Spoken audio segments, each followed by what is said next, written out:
In the Greyscale painting lesson, I included 3 reference photos that you can use for your assignments if you'd like to. I'll be doing demos of each of these references to help give you an idea of how I might approach painting them. Each one has some different challenges that will give you a variety of different problems to solve with your paintings. For this first demo, and the easiest reference, we're going to do another figure painting, similar to the one that we did in the lesson itself. The Greyscale painting lesson focused on a pretty accurate and digital way of painting. I did a fairly refined drawing before getting into any kind of painting, and I also used some very controllable, predictable brushes in order to be able to render and get as close to the reference as I possibly could. For this painting, I'm going to try something a little bit different, and you can try this as well if you like. I'm going to use some brushes that are a little bit more difficult to control, and I'm also going to be making some creative decisions with the painting, rather than just copying the reference directly.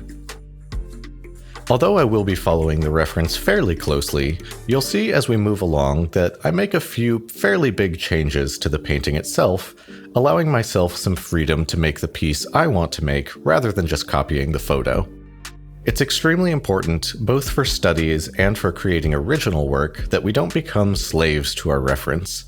The word reference really just means something to refer to. That is, the photo is there to provide you with information. You can choose to follow that information, or you can deviate from it, depending on your own creative goals. I'll start this piece off with a fairly similar process as the Greyscale painting demo. I always like to start with a drawing, a loose gesture at first, and then slowly adding on forms and anatomy until I feel like I've got myself a good roadmap to paint over top of. A slight difference with this one is that I'm being a little bit looser and more exaggerated with the gesture. I'm using a bristle brush, which doesn't allow me to really dig into any kind of details, which is useful for this painting because I want to try and achieve a slightly more painterly approach with it. So I'll be solving some of my drawing problems in the painting itself, but I still want to start with a drawing to give myself some clear and accurate landmarks to paint over top of. I'm using the reference to guide my decisions, but I'm not copying it perfectly, and this is intentional. You can see that I've slightly exaggerated the gesture a little bit. His hip is a little bit more pushed out than it is in the reference, and I've also turned his head slightly to the right. This is why I recommend having a fairly strong grasp of drawing fundamentals before digging too heavily into painting, as you want to have the drawing chops to be able to make these kind of changes on your own. For this drawing, I really just want to get my general proportions and gesture correct. I don't need to define any of the details, as I'll be figuring those out in the painting later. This is a slightly more challenging way to work, but it's still good practice, so even if this is a little bit intimidating, it's worth trying out and see what you learn.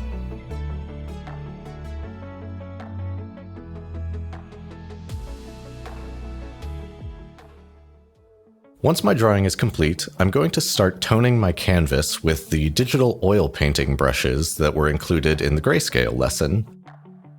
Because I'm going for a more traditional, hand-painted look for this piece, I want to try to use an equally traditional process.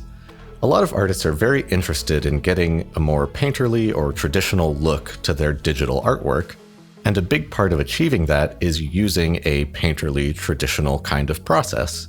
So if I were doing this in oil paint, I would likely start with some kind of drawing, maybe fix it to the canvas with a spray, and then tone the canvas with a kind of burnt umber underpainting. Although I'm adding some color here, this is still going to be a grayscale painting. This is a fairly common academic way to work, where you tone your canvas with an orangey color just to block in your general values and shadow shapes, and then paint over the top of it with grayscale. This might seem like kind of a waste of time. If we're just going to paint over all this color anyways, why should we add it now? And the answer is that because I'm going to be using these oil painting brushes, there will inevitably be some gaps between my brush strokes where little bits of this orange underpainting will peek through, which will add a nice touch of life, interest, and traditional paint feeling to this figure painting. After I've mapped in my shadow shapes, I'm going to go ahead and tone the background with a fairly dark color. This is the first major change that I'm going to make from the reference, as the reference has a mid-tone background where the lights of the figure are brighter than the background and the darks of the figure are darker than the background. I'd like to create a slightly more atmospheric painting here and let my shadows kind of bleed away into the background with soft edges. So in order to do that, I'm probably going to need a darker background. Establishing my background first will help me make better decisions about where the values of the figure need to go later, as if I paint the whole figure first and then paint a background around it, I might discover that the values of my figure don't really blend that well with the background.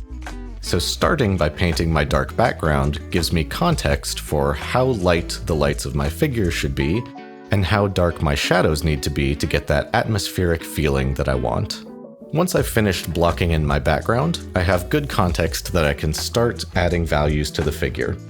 I'm going to be carefully looking at the values of the reference, but not slavishly copying them. The reference actually has lighter light values than I'm adding here, and I've chosen to darken mine down a little bit, both so they're not too contrasty against the background, and also so I leave myself a little more value range to add highlights later on. I'm starting with just my light values here, as I feel like my shadow shapes in the underpainting are pretty close in value to what I'm going to need in my final painting. I'm still going to be painting over those, but for now, I'm really just separating light and dark. It's very important to clearly define what is truly shadow in your figure paintings, as one of the most common mistakes beginners make is seeing midtones as shadows and over-defining the rendering of various muscles. For example, with this reference, you might look at the abs and assume that each ab has a shadow, but if you kind of blur or squint your eyes, you can see that really only the right side of the abs actually falls into shadow, and the left side of the abs is actually just midtones. I'm staying zoomed out here and focusing on big shapes. This isn't about rendering, this isn't about detail, this is just about blocking in the major forms of the figure. I'm only really using two values here and occasionally blending the edges between them. I have a lighter midtone and a darker midtone, and they're pretty close together in value, probably only like a 10% value difference. So keeping my values very constrained in the lights will help keep them separated from the shadow shapes and make the light feel more like light. Another important thing to note, if you happen to also use these digital oil brushes that I've included, is that they function much like the dual-edged brush that we talked about in the very first lesson. These brushes have a hard edge on one side and a softer edge on the other side. So pay close attention to your brushstroke direction, as you can actually achieve a lot of edge control just by choosing carefully which direction you paint your brushstrokes. I'm trying to really focus in on just the big shapes here. There's definitely a lot of smaller shadow shapes that eventually I'll want to add and clarify, but if I get into that too soon, I run the risk of losing the overall impression of light on the figure. So keeping this as simple as possible and just focusing on the value relationships between my lights and my shadows will give me a great base to refine on top of later. This is also a great way to get a more painterly feel to your work, as if you start with a very loose block-in, you can choose which areas you want to really refine, and by leaving some areas less refined, your final image will appear a lot more painterly. Now that I've blocked in my lights, I'm going to do the same thing and block in my shadows. I've chosen a fairly darker value to paint my shadows with. I want to be sure that every value in my shadows is darker than any value in my lights, so I made sure to go about 2 or 3 steps down with the value of my shadows. They're bright enough that I can currently see them against my background, but dark enough that none of the shadow values overlap with the light values. I also want to keep my shadows relatively simple compared to the lights. To get an atmospheric, painterly feeling to this figure, I'm going to need to choose where I want to put my information. If I make the shadows and the lights equally detailed, the figure will appear a little bit more flat and not quite as natural. But if I let my lights be more detailed and rendered, and let my shadows be more simple, then the figure will feel more natural and also more painterly. Once I've blocked in my lights and my shadows, and I'm confident with the values and the general edges and forms that I've established, I can zoom in a little bit and start refining the painting. Again, I don't want to go too detailed, as I'm trying to get a more painterly effect here. For a majority of this work, I'm using the same blending technique that we discussed before.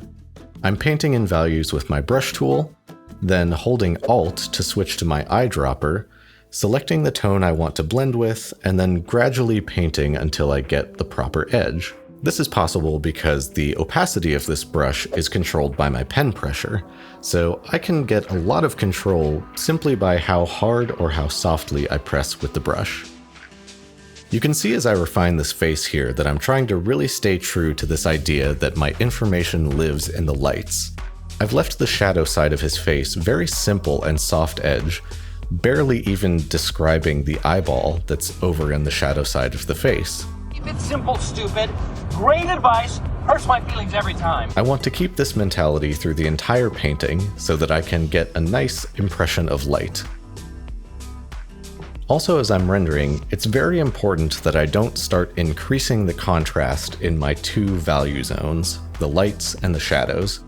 Occasionally, I'll need to make some of the midtones darker or some of the shadows lighter just to get the proper effect of light, but if I push any of that too far, all of a sudden the figure will start to be broken up by too many small shapes of contrast, and I'll lose that great impression of light established by this clear separation of big light shapes versus big shadow shapes.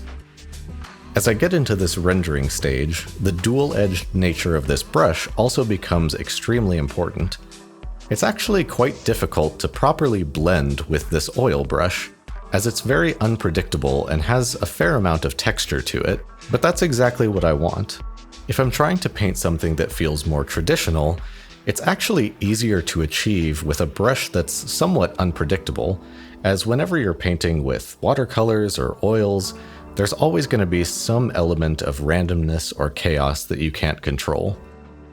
Digital painting is fantastic for the level of control and accuracy it can give you, but sometimes that's simply not your goal, and you need to take control away from yourself by using tools that are slightly more difficult to use. As I'm rendering the torso here, I'm trying quite hard to keep my value ranges separate between the lights and the darks. But even with this in mind while I'm painting, I still do end up pushing these midtones a little bit too dark, and I end up brightening them later with a soft brush. Also, as I'm getting into painting these various muscles, I'm making some more creative decisions, as the reference itself has a lot of complexity and information and very small shapes and details in the muscles. There's nothing wrong with that, but for this particular style, I want to try and simplify those a little bit. I want to identify what the big shapes are and avoid adding any extraneous details that just add clutter and mess to the piece. This idea of creating painterly artwork can be a bit confusing and vague, but ultimately what the word painterly means is that you're editing and making creative decisions. You're not just painting something the way it is, you're choosing which parts of it you want to paint and leaving out parts that you don't want to paint. This is true for painterly artwork, stylized artwork, or anything that deviates from reality. A lot of artists think that painting extreme realism is the most challenging thing you can do, but it's actually one of the easiest once you start getting a proper handle of your tools and your fundamentals, as anytime you want to paint realism, all you have to do is copy your reference extremely closely. Painting stylized artwork is actually significantly more challenging, as you have to make creative decisions about what you're going to include and what you're going to remove.